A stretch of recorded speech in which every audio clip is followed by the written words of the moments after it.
Ինձ ճանաչելը մի քիչ դժվար է, հասկացեք էլի, ես մի քիչ բարդ եմ, քարի պես պինդ եմ, հողի պես փխրուն, ինչպես չլինի դեռ մի քիչ մարդ եմ։ Ես իմ իշխանն եմ, իմ գլխի տերը, և ինձ թվում է մեծ ու անպարտ եմ, բայց ինչ-որ չափով և ինչ-որ միտեղ դեռ թիապարտ եմ։ Մերթ ոտից գլուխ զարդեր եմ հագնում, մերթ այնպես անշուք, պարզ ու անզարդ եմ,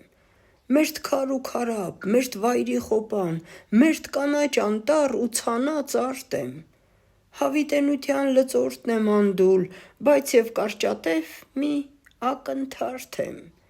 փոթորիկներ են եռում հատակիս, թեև երեսից այսպես հանդարտ եմ, կյանքս ավարտելու վրա եմ արդեն, բայց ինքս ավաղ դեռ անավարտ եմ, ինձ ճանաչելը մի քիչ դժվար է, հասկացեք էլի, ինչ արած, մարդ եմ։